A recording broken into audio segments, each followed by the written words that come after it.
is the story of a 30-year search by U.S. intelligence agencies to perfect mind control. Some of those engaged in that search have agreed to talk about it for the first time. One said, "I think every last one of us felt sorry to attempt this kind of thing. We knew we were crossing the line." The search would be endless. From brothels, an agent says, we learned a lot about human nature in the bedroom, to the mystical rites of a magical mushroom ceremony performed by an Indian shaman, to a Spanish bull ring. The bull has had electrodes implanted in the brain and is controlled by a scientist. There would be victims.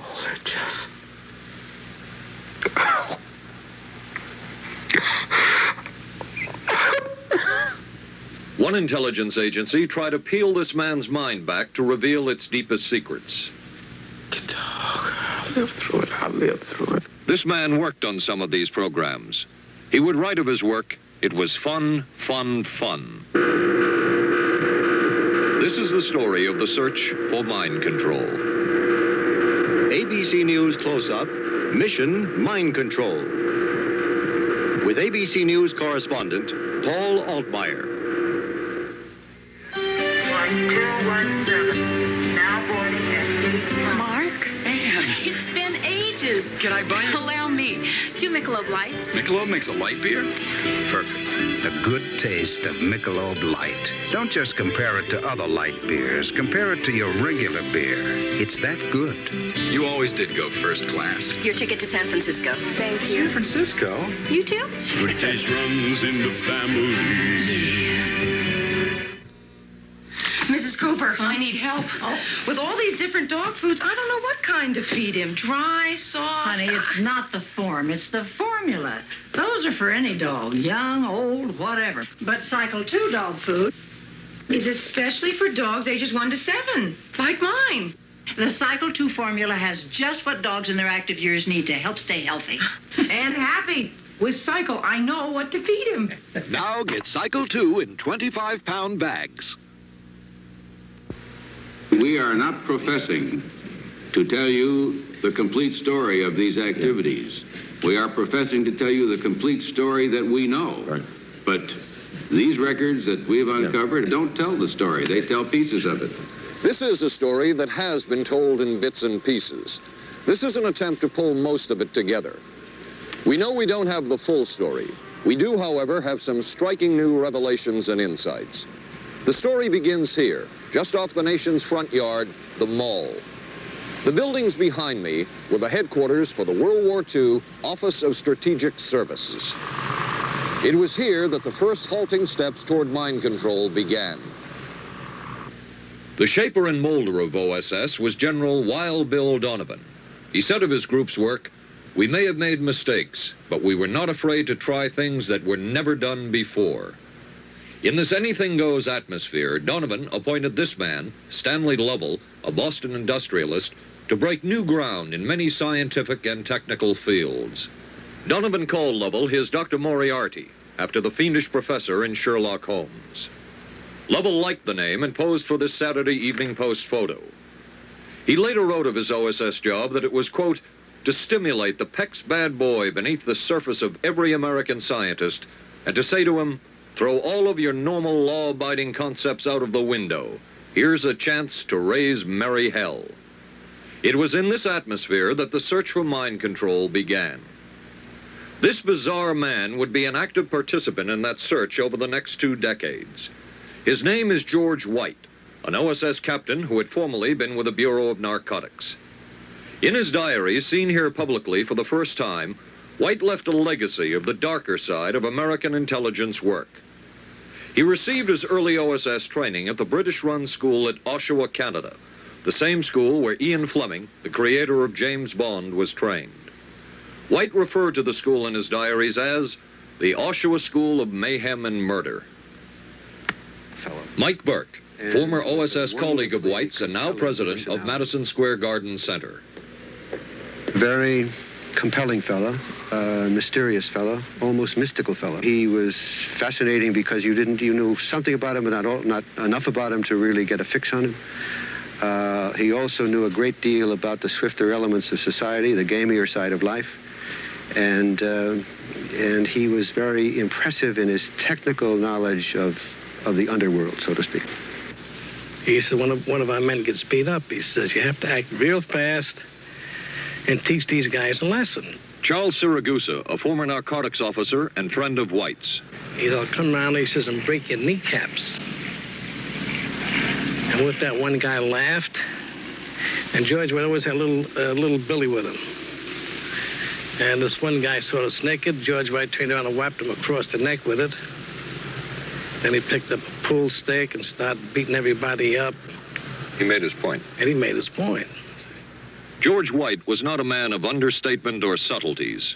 His boss at OSS, Stanley Lovell, referred to him as deadly and dedicated. In this note from White's diaries, it says, call Lovell regarding TD. TD was a rather transparent cover for Truth Drug. George White worked with the Truth Drug Committee here at St. Elizabeth's Hospital in the nation's capital. They experimented with mescaline, scopolamine, and marijuana on unwitting victims. The committee soon learned there was no easy panacea, no truth drug at this stage. But White and later colleagues would not stop trying. The goal remained the same. As this 1952 CIA memo says, the aim is controlling an individual to the point where he will do our bidding against his will, and even against such fundamental laws of nature as self-preservation. But it was a discovery here in Basel, Switzerland, at Sandoz Laboratories by Dr. Albert Hoffman that led the intelligence agencies of America to believe that they had found the panacea.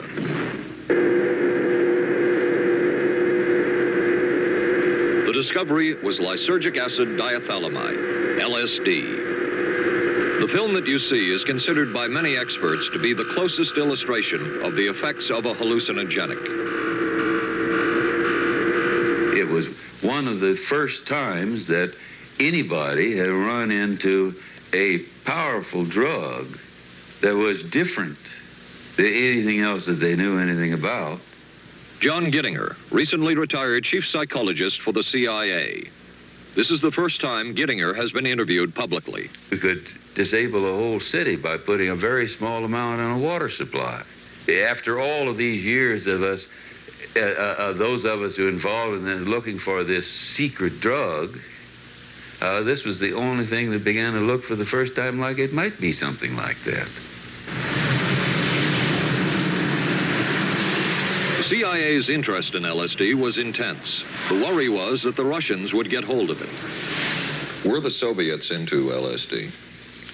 I'm going to have to say I'm sure they were, but if you ask me to prove it, I've never seen any direct proof of it. But at one point, intelligence information received from Switzerland said that Sandoz Laboratories was about to put 100 million doses of LSD on the open market. And it caused enough concern within the agency that the United States was prepared to buy the entire supply. However, a slight mistake had been made. The mistake is made public for the first time. I just found out on a new CIA document that there were no such large quantities of LSD on the market. John Marks has filed numerous Freedom of Information suits against the CIA and has unearthed much new material. He is the author of The Search for the Manchurian Candidate, a history of intelligence agency work with mind control. He is a consultant for this report.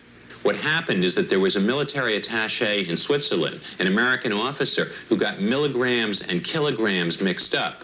In other words, he made a mistake of thinking 1/1000th of a gram was the same as 1,000 grams, which is a mistake of 1,000,000 times. So when the CIA got the intelligence that there were 100 million doses on the market, in fact, there were 100 doses. The man who would oversee the CIA's research into drugs and most of the agency's behavior programs is this man, Dr. Sidney Gottlieb, a chemist. Dr. Gottlieb declined ABC News' request for an interview. In their never-ending search for the miracle weapon, CIA operatives searched here in the remote mountain areas of southern Mexico for what up to then had been considered a myth, magic mushrooms. They used this man, a part-time chemist with the CIA, to dupe this man, a vice president of a bank and an amateur mycologist or mushroom expert, to try to get to the magic mushrooms and turn them into a drug. But it would be the amateur, R. Gordon Wasson and his colleagues, who would win the race and develop the drug psilocybin from the magic mushrooms. We went into the Mazatec area, far from the highways, remote from Mexico City. There we found that rotten bagasse, as it's called, bagasso, covered with mushrooms. These mushrooms I didn't know, had never seen. They were the sacred mushrooms. Wasson would also discover and record the ancient mystical rites of the mushrooms from a local shaman or magical priestess, Maria Sabina. And we were seeing incredible sights. They would go slowly or they would go fast as I ordained. All your senses are rendered acute. We say that you see visions, you see hallucinations, but that doesn't begin to tell the story. The hallucinations are only part of it. You hear sounds, you smell things. The night was thrilling. Word of Wasson's discovery reached the CIA quickly. Dr. James Moore, a University of Delaware chemist, secretly served the CIA preparing deadly chemicals on short notice. Moore was instructed to get close to Wasson and accompany him on another trip to Mexico to get the magic mushrooms. Internal documents show the CIA felt a drug derived from the mushrooms could remain an agency secret. What in the world were they looking for with the magic mushrooms? I think the best answer to that is that they were looking for fundamental information on compounds that would be capable of causing changes in behavior, changes in mental attitude. Did you ever consider what would have happened if any of these substances were given to, say, unwitting people? Oh, I don't remember having considered that specifically. What if you... I trust perhaps you've thought about it. Well, I haven't worried about it. Your question again, what would I have thought had I known that any of these substances would have been given to unwitting persons? You mean a hostile agent of another government? No, I mean that was probably one of the things they had in mind. I mean testing it out on an American citizen. I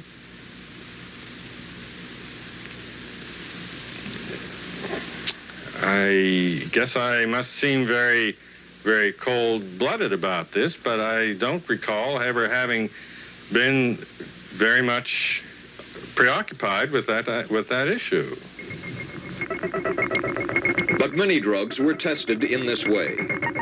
A decision was made at the highest levels of the CIA to do testing on unwitting Americans. As one CIA document says, such testing would be operationally realistic. A former CIA official who worked on these programs describes for the first time how the decision was made. He did not wish to be filmed or recorded. Thus his remarks are read by someone else. I think every last one of us felt sorry to attempt this kind of thing. We knew we were crossing a line. Every decent kid knows he shouldn't steal, but he does it sometimes. We knew damn well we didn't want anyone else to know what we were doing.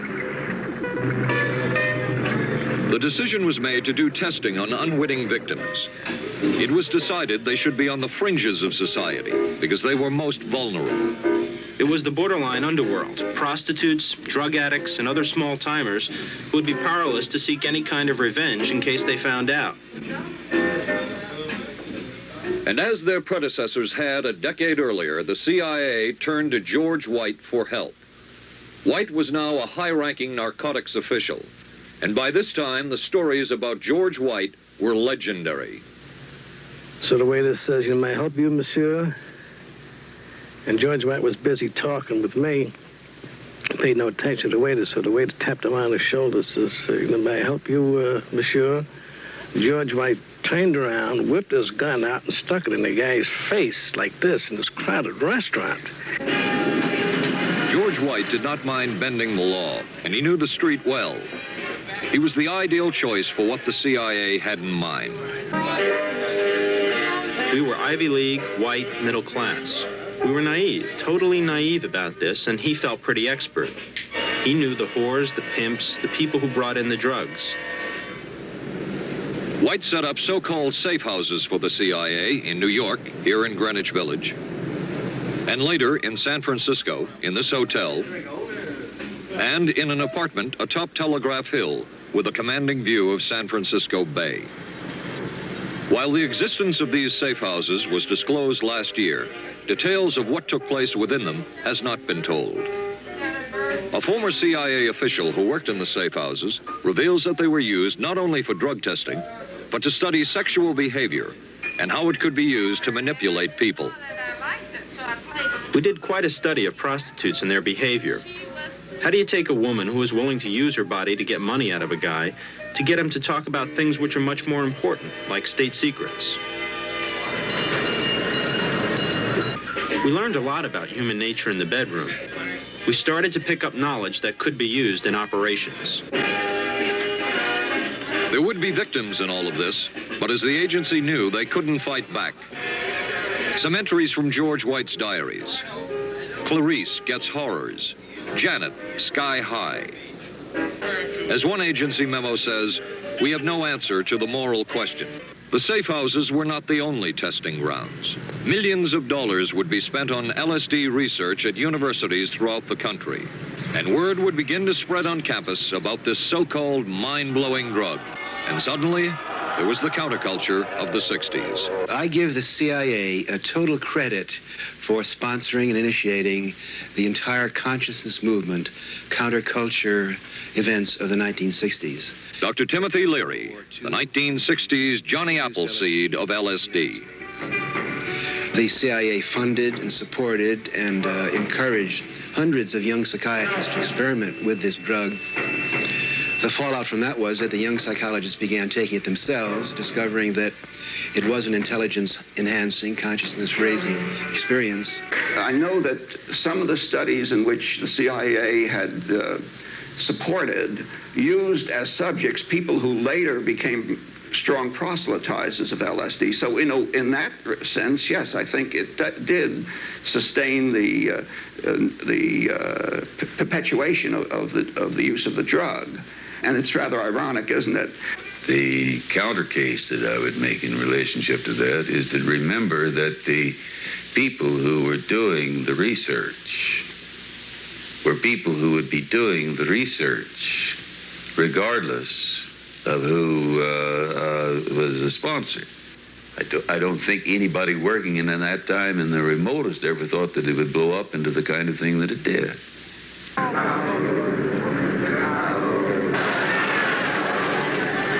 History will judge the role of the CIA and other intelligence agencies in unwittingly contributing to the counterculture of the 60s through their intense interest in LSD and other hallucinogenics.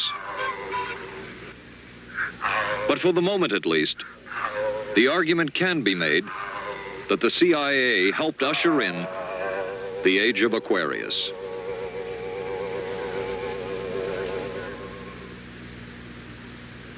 ABC News Close-Up will continue in a moment. Being careful about my body doesn't just mean major things like regular breast exams. I'm even careful about pain relievers. Plain aspirin sometimes upset my stomach, so I use Bufferin. It adds protection. I'm careful about what goes into my body. Bufferin gives me an added relief action I want. Tylenol doesn't. Only one leading tablet has both an added relief action in many cases that Tylenol never provides, and protection ingredients, Bufferin. Now I'm careful to get both with Bufferin. Your sink trap's clogged with grease. Use Crystal Drano.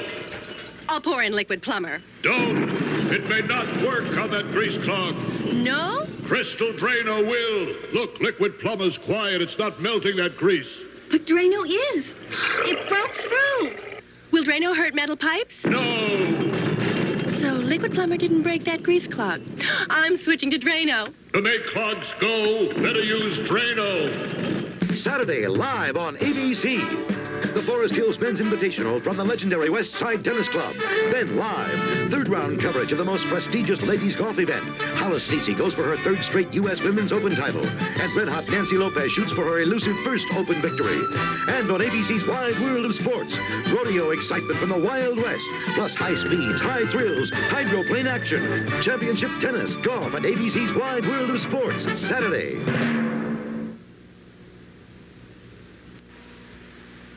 Wednesday on 8 is Enough. We got the buggy fever. The Bradford girls go disco crazy. Hey, hiya, hun.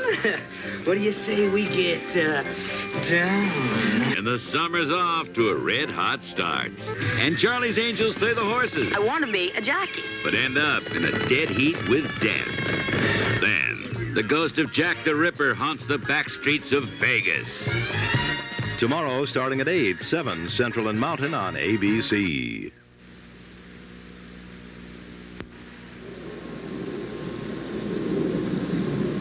Covering a span of history such as we are in this report, one can get sidetracked by the so-called glamour and mystery of espionage work or by the exotic qualities of some drugs. But what you can't lose sight of is what all of this would mean in terms of individual human beings. There would be deaths. There would be long-lasting and harmful effects. The best-known case is that of this man, Frank Olson, a chemist employed by the Army Chemical Corps, who in 1953 was slipped LSD unknowingly at a meeting with CIA officials. Shortly after that, Olson went into severe depression. He ended his life at this New York hotel by diving through a shaded closed window in his 10th floor room. Frank Olson was the first known fatality in the CIA's LSD program. Olson left behind a widow, Alice, and 3 children, but it would be years before they learned the real story of his death.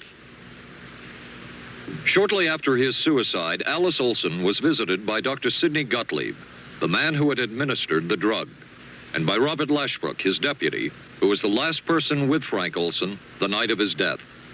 It was probably to check me out and see whether I was handling myself and handling the situation, whether I was hysterical. And I'm sure they left the house feeling ever so much better because I had been gracious and hospitable to them, so that I must have played right into their hand and made them feel fine. 23 years later, how did you feel about that meeting? My anger was unbelievable at how I had been duped for this length of time, and the anguish which was unnecessary. Anyone who knew during all of those years never told Alice Olson the real story of her husband's death. She would discover it by accident more than 2 decades later.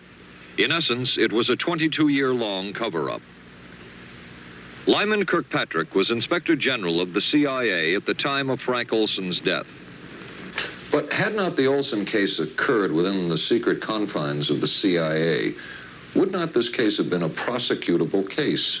Perhaps manslaughter. I would think very definitely prosecutable, and certainly from the point of view of of Mr. Olson, why it should probably have been actionable.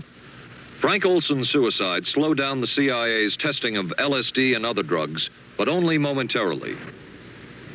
The CIA was not the only government agency interested in the possibilities LSD and other drugs presented for mind control. The Army Chemical Corps first started working with the CIA and then branched off on its own. It, too, tested drugs on unwitting victims, and a death would result. The case of this man, Harold Blower, a tennis pro, seen here with his daughter Elizabeth, is well known.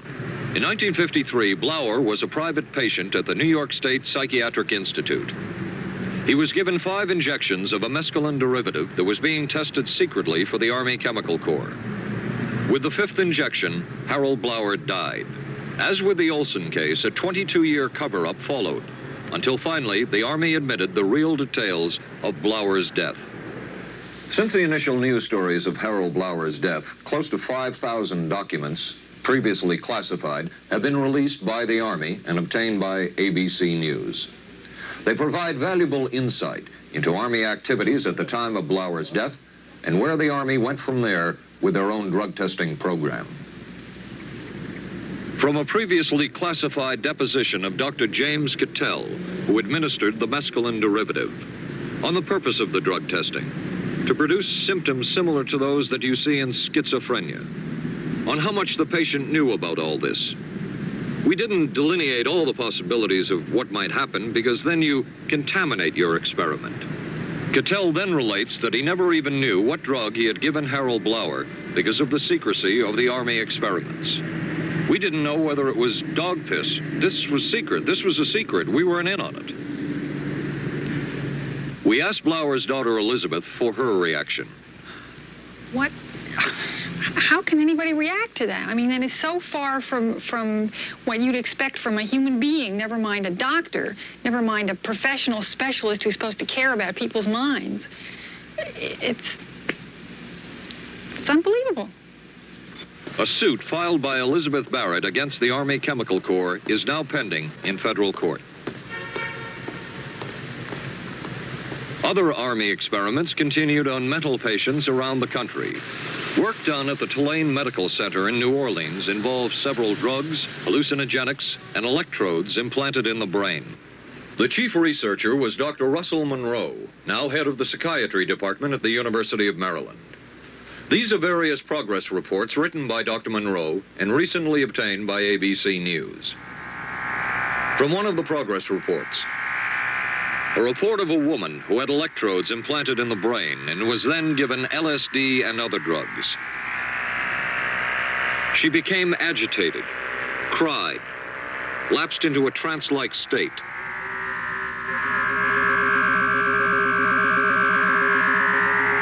Felt as if she were about to have a convulsion, experienced waves of darkness and light,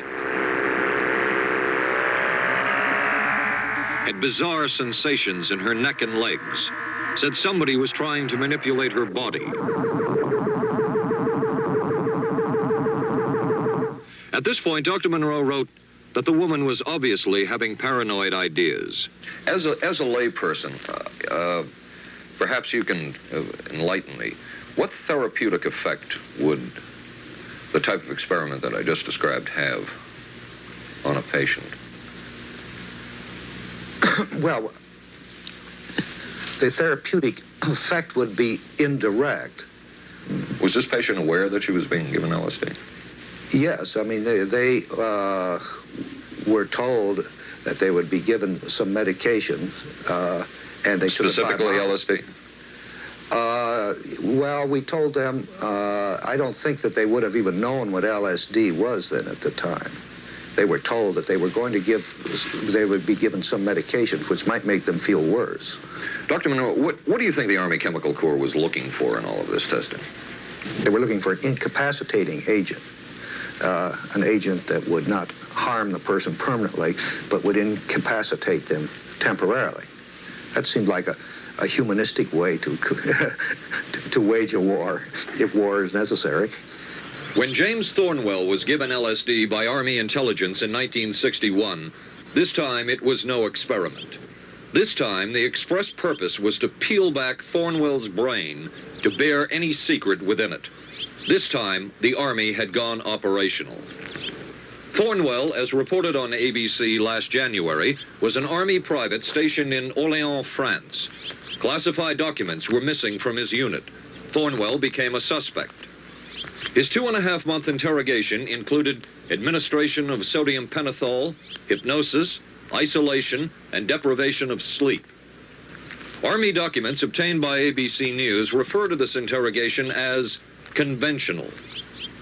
Despite the severe questioning, Army intelligence was getting nowhere with Thornwell, and it was decided to slip him LSD. For 16 years, Thornwell never knew what had hit him. Tell me about the acid. I'd rather not. It's a bad trip. It's a bad trip. That was a bad trip. The pain was so excruciating. Felt like somebody was sticking me with 1,000,000 pins. You know, just everywhere. Oh, it just...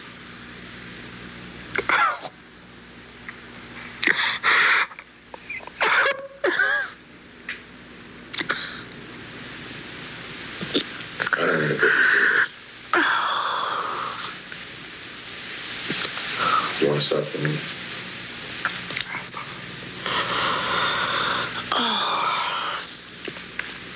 I walked around. What's up? Oh, I can talk. I'll live through it. I'll live through it. I'll live through it. No charges were ever brought by the Army against Thornwell. He was discharged for psychological disorders. But an Army psychiatric evaluation of Thornwell obtained by ABC News, one which was done prior to Thornwell having been given LSD, says of him, fairly cooperative, oriented, alert, and gave no evidence of psychosis or depression. From the Army's point of view, this type of LSD interrogation was a success. Other documents refer to the exploitability of interrogation subjects, cracking them, keeping them off balance mentally, and providing an economical, speedy, and productive aid to interrogation. From James Thornwell's point of view, it was no success. Thornwell still has serious problems. He's run through 2 marriages. He maintains he can't hold a job, can't concentrate, has nightmares, and feels socially and emotionally isolated. Last fall, Thornwell filed suit against the government in federal court. In a moment, we will examine the closest experimentation to brainwashing that we have uncovered.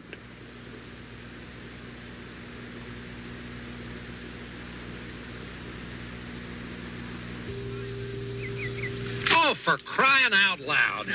Something wrong, Will? You pick up a paper these days, you learn life isn't as simple as it used to be, and neither's food. Is that why you eat grape nut cereal? Yep, you couldn't ask for a simpler cereal. Wheat and barley, vitamins added, no preservatives. Sure looks simple. It's got a natural nutty taste. What's good for breakfast, guys? How about something nice and simple? Grape nuts, the simple cereal.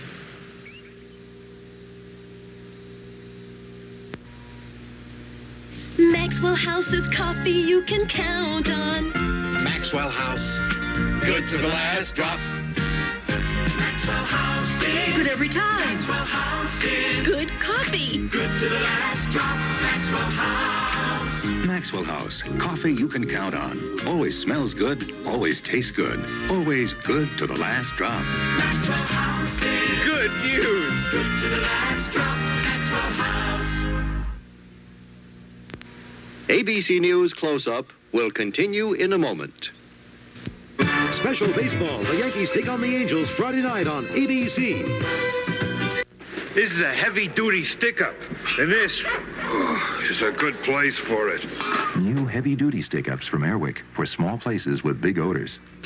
This is David Shoemaker in the news at this hour. District Police have charged a young Northeast woman with the weekend kidnapping of that day-old baby. Sources say the woman was pregnant and afraid she'd lost her own child in the accident, and that's what motivated the kidnapping. 'Twas the night before Skylab, and we'll have the latest on its fate and ours. Testimony before Congress today on battered wives. Some of the victims are battered wives. A rock and roll star put on probation for income tax evasion. The condition is he must put on 1,000 hours of concerts for charities. And we'll be talking with a local teenager who won a gold medal at the Pan Am Games. Join us at 11.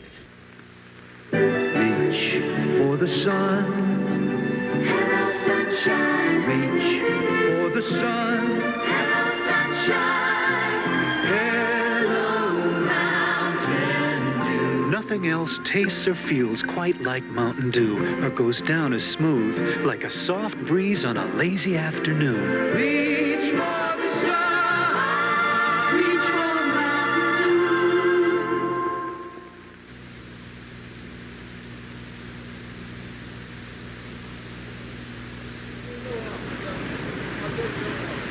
By far, the most chilling experiments we have uncovered took place at this Gothic estate called Ravenscrag, halfway up Mount Royal in Montreal. It houses the Allen Memorial Institute of Psychiatry of McGill University. It was here that the CIA funded a series of experiments, severe experiments. The work was done by the Institute's then director, Dr. Ewan Cameron. It is the closest experimentation to brainwashing yet disclosed. His work, unprecedented in psychiatry, consisted of 3 areas which he called sleep therapy, psychic driving, and the ultimate depatterning. Dr. Maurice Dongier, current head of the Allen Memorial Institute.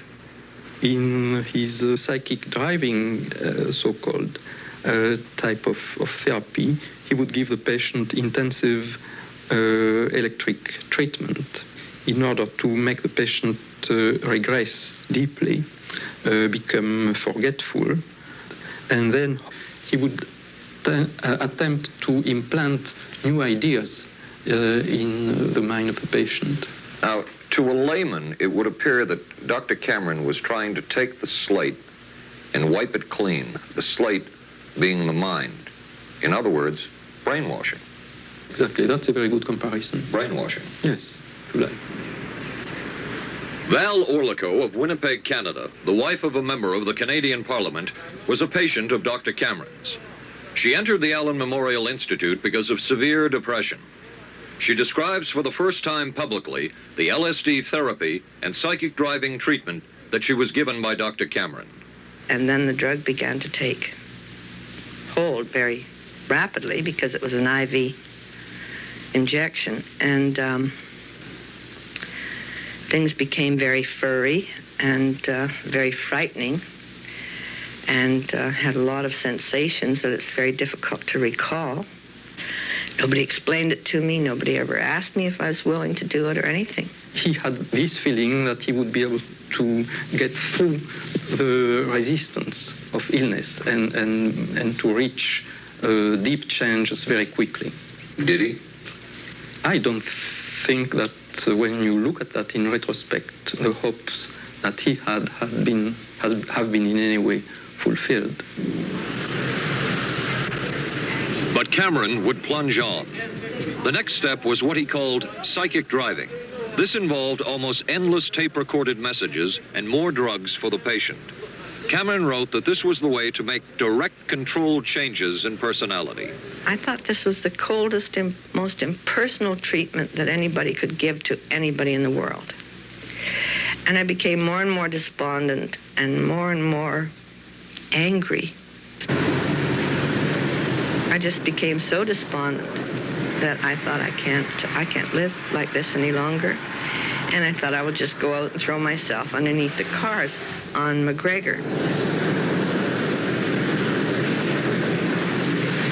I stood on the curb of that street and I stood there and I thought, okay, go. And then I thought, what if you're not killed? What if you're just maimed? What if you don't die and you live and you can't even talk anymore? And I couldn't do it. The most severe technique Cameron used was de-patterning. He described it as breaking up the existing patterns of behavior by means of intensive electroshock therapy with prolonged periods of sleep. He carried out these experiments in something he called the sleep rooms. People in there were like babies. They cried and they were very disoriented. And we were very afraid of the sleep room. We used to walk very carefully against the side of the corridor that was opposite the sleep room with our backs to the wall when we'd go by. Cameron used this combined sleep electroshock treatment on patients as long as 30 days. One patient he kept asleep for 65 days. Cameron retired, and his successor, Dr. Robert Cleghorn, ordered a follow-up study on the patients treated with Cameron's de-patterning method. It showed that it was no more beneficial in its result than the use of more conservative methods. But the follow-up study showed that 60% of those who had been de-patterned still had amnesia for periods of anywhere from 6 months to 10 years. That's quite a memory loss, isn't it? That is a memory loss. Indeed it is. It's I think, more than desirable. In retrospect, does Dr. Cameron's experimentation and his treatment appear harsh? I would say yes. I mean, this forceful type of approach that I was describing to you is definitely, it can be said that it's harsh. I wouldn't call it harsh. I would say it was harder on the staff than it was on the patients, because these people had to be fed and they had to be cared for and they had to be given sufficient fluid and food and toileted and so on and so forth. It was a very difficult thing for the staff to follow these patients properly and see that they did well. Well, I'm glad he was concerned for the staff. But damn it all, I wouldn't. I could have maybe had a different kind of life. And that makes me angry and sad, and I don't know how to explain how I feel, really. I just... How did you feel when you learned that Dr. Cameron's experimentation was financed by the CIA? Well, I thought... Oh, I can't even use the word that I thought, because I thought, that bastard. And he was too smart. He knew who he was working for. And, excuse me, but I just, I just can't, sometimes I can't believe it, and yet I know it's true. If you had the opportunity to say something to the people at the Central Intelligence Agency who financed this study, what would you say? I realize the CIA is a very important organization, and they have a very important job to do. But, God, it surely doesn't have to be done on people who are totally incapable of knowing what's happening or having any defense against it. And I can't imagine the mentality of people who would do this. I just can't. As for Dr. Cameron, he died in 1966 while mountain climbing. A colleague wrote of Cameron, for him the ends justified the means. And when one is dealing with the waste of human potential, it is easy to adopt this stance. Dr. Cameron seemed ideally suited for what the CIA had in mind.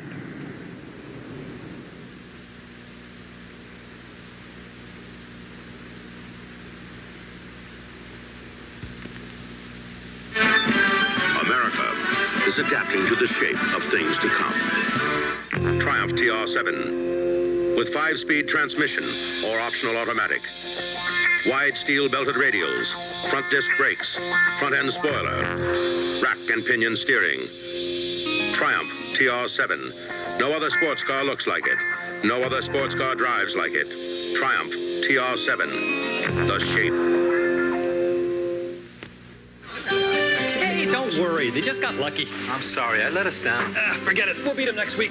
No, I really let us down. Come on, how about a Michelob Light, huh? Michelob makes a light beer? Sure. The good taste of Michelob Light. Don't just compare it to other light beers. Compare it to your regular beer. It's that good. This Michelob Light is great. Hey, you know what our real problem was today? Yeah, you were terrible. Good taste runs in the family. The many roles I play call for many hairstyles. So I use hot curlers, blow dryers, things that can be brutal to hair. I switched from one conditioner to another looking for help. Then came Alberto VO5 hot oil treatment. It works just like a salon hot oil treatment, but takes less time and money. I just heat a tube, smooth it in, and shampoo.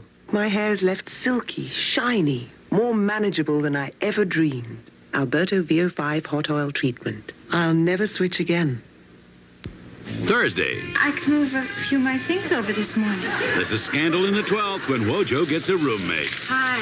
In a Barney Miller special. I'm a prisoner of my biological urges. Sorry to hear that. Then authorities say this Texas motorcycle gang murdered a federal judge. People are always scared of something they don't understand, and they don't understand us, so they're scared. Geraldo Rivera investigates dope, death, and the banditos on 2020. Thursday, starting at 9, 8 Central and Mountain on ABC.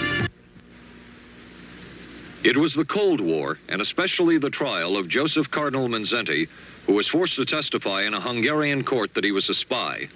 And then later, the Korean War, with the coerced and mainly fraudulent confessions of American servicemen. My germination took place on the... That would spark intense interest in intelligence circles about brainwashing. The CIA secretly commissioned a study of communist brainwashing methods at the Cornell University Medical Center. A leader of that study was Dr. Lawrence Hinkle. He explains first the Russian method of controlling and breaking a person. Absolutely isolated from everyone else, with one man whose job it is to get you to write the extent to which you are a criminal. In this setting, you can get people to do most anything, do you see? Because you don't have to lay a hand on them. And by the time you get through and you go up before the judge, the fellow says, were you a spy? He says, yes, I was a spy. The Chinese never really had this kind of a state police system. They would get him in, and all this fellow does is ask you to write, rewrite, and talk to him about your whole life. Graduated from pilot training in 1949. While the purpose of the study was to find out about communist brainwashing techniques, CIA documents show that the agency was interested in developing mind control methods of its own to precondition and control Chinese living in this country to be sent back to their homeland as CIA agents. What do you think they were looking for? Well, I think they weren't looking for agents or anything like that. Yet the agency's perception of the work you were doing, in CIA documents we have examined, it says that the project that was being done here, they intended to use everything learned about the new agents to induce them to, quote, to perform acts of a complex, purposeful nature. Yeah, but that was the never effects done. Of which may be out of keeping with the individual's previous That sort behavior. of thing was never done. Those people were not. That was when they first came here. The first people they sent up to see us, you see, were operational type people from the CIA with some rather wild ideas. Okay, this is their perception of it. If I could just continue. No, it wasn't their perception of it either. No, it wasn't. Dangerous to his being, contrary to any previous consciously expressed intentions and interests, contrary to the good of the individual, and subversive to the goals for which he is consciously working. I understand all this talk. But the situation was, you see, those things were never done because of wise people on both sides. We were not able to do this nor interested in it. They were, though. Some of the low-level people were, but the high-level people were not, to tell you the truth. But documents clearly show that the CIA was attempting to develop agents over whom they had as much control as possible. Agents who would perform tasks contrary to their own good. Normally conditioned American who's been trained to kill and then to have no memory of having killed. His brain has not only been washed, as they say, it has been dry cleaned. Is a Manchurian candidate, controlled by others to do things against his will, possible? It was a remarkable film because, as far as I'm concerned, it made something totally impossible seem absolutely credible. I would say the answer is yes, but there are many qualifications to that. Dr. Milton Klein, a psychologist, a clinical and experimental hypnotist, and unpaid consultant to the CIA.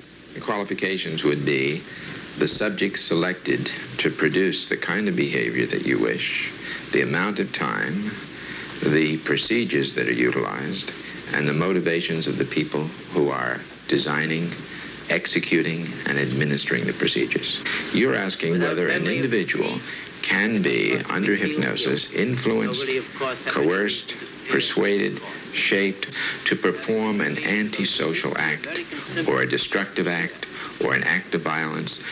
My answer would be yes. Captain Marco, will you be good enough to lend Raymond your pistol, please? Yes, ma'am.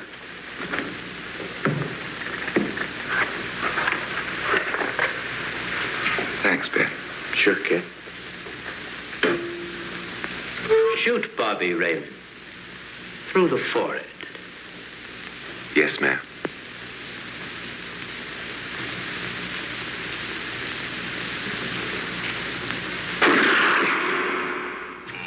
How valuable a tool can hypnosis be in the intelligence field? None whatsoever. It has absolutely no use because nobody's ever been able to do that I know of, do it in an operationally feasible way. I'm not in any way saying that hypnosis doesn't take place. I'm not saying there's nothing to it. I would say that most government agencies concerned with intelligence operations have been looking to hypnosis as a tool for a variety of purposes, one of which is to carry out and to execute certain intelligence operations on a basis where they would not have to rely completely on some of their own emotional reactions. Actually, would that entail murder? It could, if you consider that an act of killing someone under circumstances of war is murder. I think one has to define what that means. Under circumstances of peace. Under circumstances of peace, it would be murder. Another former CIA agent says that Fidel Castro at one time was considered as a possible target for a Manchurian candidate. Castro was naturally our discussion point. Could you get somebody gung-ho enough that they would go in and get him? But if you have 100% control of a guy, you have 100% dependency. If something happens and you haven't programmed it in, you've got a problem. So in the end, it was decided that a Manchurian candidate was not feasible. But the search for mind control continued. But could the mind be controlled? Perhaps not. But is human behavior predictable? In this area, the CIA did make a significant breakthrough. A personality assessment system designed by the agency's chief psychologist, John Gittinger. It comes close to being able to predict how humans will behave. It's really a descriptive system, an attempt to try to describe personality in a relatively systematic way so that hopefully you can get some kind of an idea to predict what the behavior between different kinds of individuals. Gittinger's system had many uses in intelligence work. One was to draw personality portraits of world leaders. Using Gittinger's system, the agency concluded the Shah of Iran is a brilliant but dangerous megalomaniac whose basic problems resulted from an overbearing father. And there were other applications. Your assessment staff played a key role in helping other governments pick their police intelligence agencies, including, we've learned, the Korean CIA, Uruguayan National Police. Can you tell us about this? No. Author John Marks. The former #2 CIA man in Uruguay told me how in 1966, John Gittinger and an assistant traveled down to Uruguay and gave the tests in order to select members of the Uruguayan intelligence service. A psychologist who used to work for the CIA told me in 1961 he personally traveled to South Korea as part of an American CIA effort to set up the Korean CIA and to give the personality tests to candidates for the Korean CIA to choose the best man for their secret police. But one of the basic functions of Gittinger's system was finding the vulnerabilities of an agent, a double agent, or a potential agent. In its applicability to intelligence work, isn't the PAS system looking for a person's soft spot?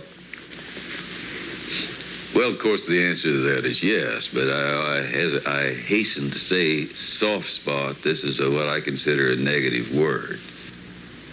Of the hundreds of behavioral projects undertaken by the CIA, Gittinger's appears to have been one of the more successful and more conventional. Other experiments were not as conventional. Neurophysicist Dr. Jose Delgado was financed by the Office of Naval Research. In this experiment, the bull is sedated. Electrodes are implanted in its brain. Delgado transmits an electronic impulse to the center of the bull's brain. Delgado has remote control of the animal. Recently released CIA documents refer to the feasibility of remote control of animals and that special investigations will be conducted toward the application of selected elements of these techniques to man. Other areas were examined through the 60s and 70s. Brain surgery, psychosurgery, creation of amnesia, parapsychology, manipulation of genes. Even though past and present CIA officials have indicated this kind of work ended in 1963. Whole truth, nothing but... And one of those who took part in these programs. Thank you, sir. In 1977, a Senate subcommittee heard testimony from many of them. But the testimony was not that revealing. According to one of them, they agreed amongst themselves to keep the inquiry within bounds that would satisfy the committee. Former narcotics officer Charles Siragusa says that he was asked to limit his testimony by the man he reported to at the CIA. He wanted me not to say anything. To perjure yourself. That's right. Well, either that, I'd have to perjure myself or take the Fifth Amendment. And I'm not about to take the Fifth Amendment for anybody. Okay. Former CIA chemist Robert Lashbrook testified he had no first-hand knowledge of the agency-run safe houses when, in fact, he supervised one of them. There was very little... And according to George White's diaries, was at a safe house when White conducted what he called an LSD surprise experiment. Dr. Sidney Gottlieb, whom we recently filmed near his California home, oversaw many of the CIA behavioral programs. He retired in 1973 and destroyed the records of this work. In sort of a valedictory letter, Dr. Gottlieb wrote that he and his colleagues had been able to maintain contact with the leading edge of developments in the field of biological and chemical control of human behavior. Dr. Gottlieb also testified before the Senate subcommittee, but from an anteroom where he could not be filmed because of what his lawyer termed health and cardiac problems. Dr. Gottlieb declined ABC News' request for an interview. And what of George White, the man who helped the agency in so many of its programs? He would retire here to Stinson Beach, California. And shortly before his death, he wrote to his boss at the CIA, Dr. Sidney Gottlieb, and summed up his career by saying, "It was fun, fun, fun. Where else could a red-blooded American boy lie, kill, and cheat, steal, deceive, rape, and pillage with the sanction and blessing of the All-Highest?" Has mind control been achieved? From all of the available evidence, it appears doubtful. The human will has prevailed up to this point. But as we have seen, work is continuing in this field, work that we still don't know very much about. How deeply are the Russians and other dictatorships into all of this? We really can't say, and the CIA is reluctant to give out information about it. But the basic question remains, what place does all of this have within a democracy? One final point should be made. As one of the persons who worked on these programs told us, we are very capable, conscientious, and very dedicated scientists working for our country. Their work speaks for itself. This is Paul Altmeyer for ABC News. Good night.